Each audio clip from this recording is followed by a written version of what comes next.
ನೋಡಿ, ಇದು ನಾವು ಮಾಡಿದ ಮಾವಿನ ರಸ. ಇದಕ್ಕೆ ಹಾಲು ಬೆರೆಸಿದೆ, ಸಕ್ಕರೆನೂ ಹಾಕಿದ್ದೀನಿ. ನಮಗೆ ಎಷ್ಟು ಬೇಕೋ ಅಷ್ಟು ಸಕ್ಕರೆನೂ ಹಾಕ್ಕೋಬೋದು. ಹಾಲು ಅಷ್ಟೇ, ತಣ್ಣಗಿರೋದಿದ್ದರೆ ಬೇಸಿಗೆ ಕಾಲಕ್ಕೆ ಇನ್ನೂ ಚೆನ್ನಾಗಿರುತ್ತೆ. ಮಾವಿನ ಹಣ್ಣುಗಳನ್ನು ಯಾವಾಗಲೂ ನೀರಿನಲ್ಲಿ ಚೆನ್ನಾಗಿ 1-2 ಗಂಟೆ ಹೆಚ್ಚಾಗಿ ನೆನೆಸಿದ್ರೂ ಕೂಡ ಪರವಾಗಿಲ್ಲ. ಚೆನ್ನಾಗಿ ನೆನೆಸಿ ತೊಳೆದಿಟ್ಕೊಳ್ಳೋದು ಒಳ್ಳೆಯದು ಆರೋಗ್ಯಕ್ಕೆ.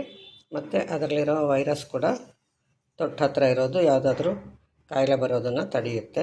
ಈ ಥರ ತೊಳೆದಿಟ್ಕೊಂಡಿದ್ದೀನಿ. ಇದನ್ನು ಸುಲಭವಾಗಿ ಸಿಪ್ಪೆ ತೆಗೆದುಕೊಳ್ಳೋಣ. ಈಗ ಈ ಥರ ಸಿಪ್ಪೆ ಎಲ್ಲ ಸುರಿದು ಹಣ್ಣನ್ನು ಉಪಯೋಗಿಸಿರ್ತೀವಿ. ಈ ಸಿಪ್ಪೆ ಎಲ್ಲ ಬಿಸಾಕೋಕ್ಕೂ ಮನಸ್ಸು ಬರೋಲ್ಲ. ಅಷ್ಟೊಂದು ಕೂತ್ಕೊಂಡು ಅದನ್ನು ಚಿಪ್ಪಕ್ಕಾಗಲಿ ಇನ್ನು ಬೇರೆ ರೀತಿ ತಕ್ಕೊಳ್ಳೋಕ್ಕಾಗಲಿ ಕಷ್ಟ ಆಗುತ್ತೆ.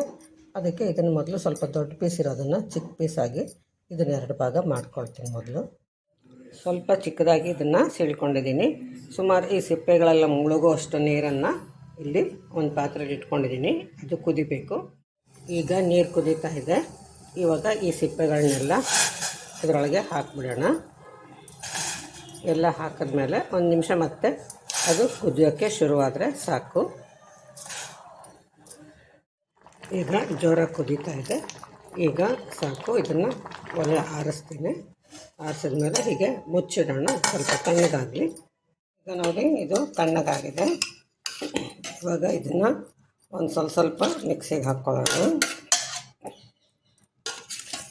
ಪೂರ್ತಿ ಒಂದೇ ಸಲ ಹಾಕೋದು ಬೇಡ, ಸ್ವಲ್ಪ ಸ್ವಲ್ಪ ಹಾಕ್ಕೊಂಡು ಅದನ್ನು ಒಂದು ಸಲ ಆನ್ ಆಫ್ ಮಾಡೋದಷ್ಟೆ. 1 ಅಥವಾ 2 ಸಲ ಹೆಚ್ಚಂದರೆ ಅಷ್ಟು ಮಾಡಿದ್ರೆ ಸಾಕು.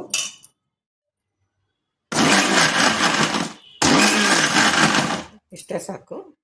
ನೋಡಿ, ಈ ಥರ ಮೆಶ್ಗೆ ಹಾಕಿ ಸೋಸಿದ್ರೆ ಆ ಥರ ಗಟ್ಟಿಯಾಗಿ ಬರುತ್ತೆ. ಈ ಥರ ಎಲ್ಲ ಮಾಡ್ಕೋಬೇಕು. ಇಷ್ಟೇ ಸಾಕು, ಒಂದೇ ಸಲ.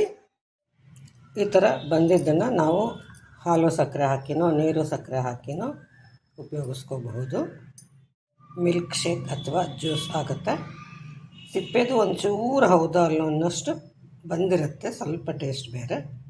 ಆದರೆ ಸಿಪ್ಪೆ ತಿನ್ನಬಾರ್ದಂಥದ್ದೇನಲ್ಲ. ನಾವು ಮಾವಿನಕಾಯಲ್ಲಿ ಕೂಡ ತಿಂದಿರ್ತೀವಿ, ಉಪ್ಪಿನಕಾಯಲ್ಲಿ ಕೂಡ ತಿಂದಿರ್ತೀವಿ. ಇದರಲ್ಲಿ ಸ್ವಲ್ಪ ರುಚಿ ಬದಲಾವಣೆ ಆಗಿರುತ್ತೆ. ಅದಕ್ಕೆ ಸಿದ್ಧವಿದ್ದರೆ ಈ ಥರ ಮಾಡ್ಕೋಬಹುದು.